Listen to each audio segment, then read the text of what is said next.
People, SmackDown can wait. What the hell was that? Why am I seeing this? Why are you showing me this? I don't deserve this. That was the most painful thing I've ever seen. How do I forget this? Does this exist? I've done a lot of regrettable shit in my life, and if I could change something, I would try my best to avoid this video. It's crazy. WWE put more effort into this cringe fest than in their actual product. I'll never get that time back. Wow. Who cares about SmackDown at this point? I need to make a review of 2020 versus 2021.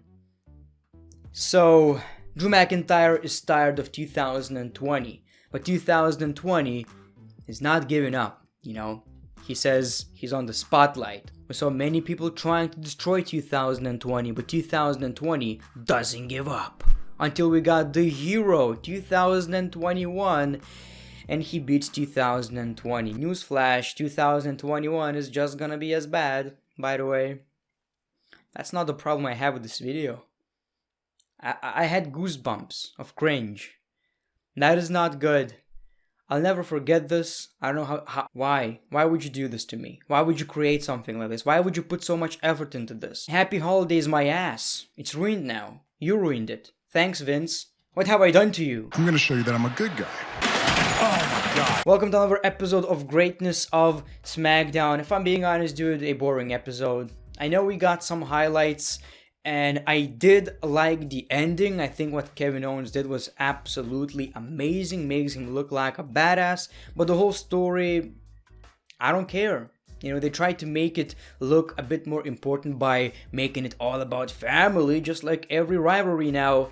But it just doesn't work in my opinion. A brawl after brawl after brawl. I just can't get into it. So let's talk about a TLC Go Home SmackDown. The show kicks off with Kevin Owens. He says he's tired of waiting, let's do it right now. Reigns doesn't show up. He told his family not to watch TLC, but not because of what Roman Reigns is going to do to Kevin Owens, but because of what Owens' family will think of him when they see what he does to Reigns. So that was a pretty decent promo. We see Paul Heyman, and he basically says that Kevin Owens will not stop, so he needs to be eliminated. Kevin Owens goes to look for Roman Reigns, but Roman Reigns, after a commercial, makes an entrance. He doesn't want to hurt Kevin Owens or his family. He's just tired of being called a bad guy. He's just the guy. As a matter of fact, Reigns is going to show Owens he's a good guy. He's going to give Owens the same chance he gave his own flesh and blood, Jay. He wants Kevin Owens to acknowledge him, and if he doesn't, he won't make it to TLC. We see Kevin Owens, and he got attacked by Jay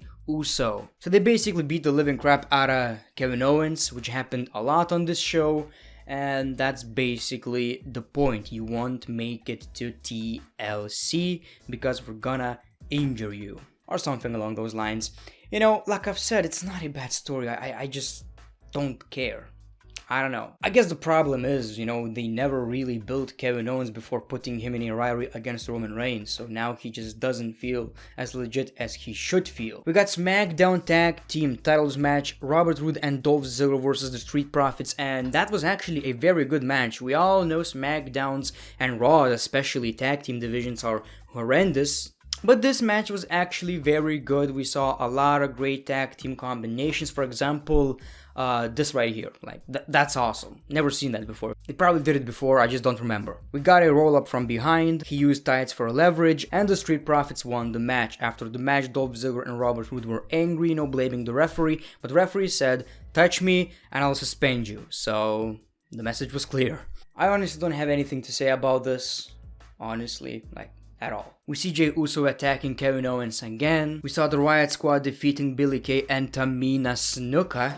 Man, that is an absolute dream team. Wow! Billie Kay and Tamina?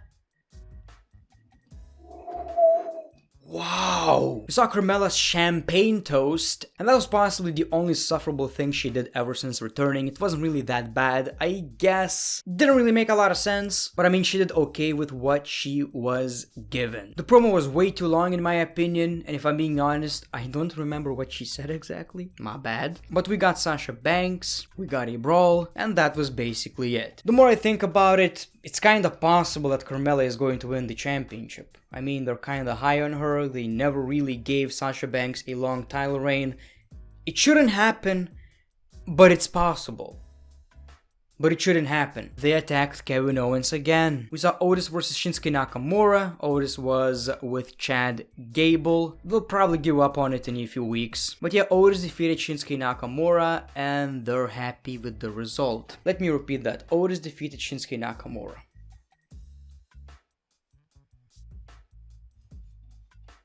We saw the Sammy Awards. Now that's great, kind of reminds me of the Dundies, from The Office. So basically, comeback of the year, Sami Zayn. Match of the year, Sami Zayn defeating AJ Styles and Jeff Hardy. But Sami Zayn didn't see this. Superstar of the year, Big E. So we see Big E acting like he won. Sami Zayn is angry, but he got punched in the gut. And I'm pretty sure we're getting an Intercontinental Championship title match very soon. I don't want to see Sami Zayn losing the championship, if I'm being honest. I mean, WWE are kind of high on Big E right now, and I'm sure he will win the championship and should.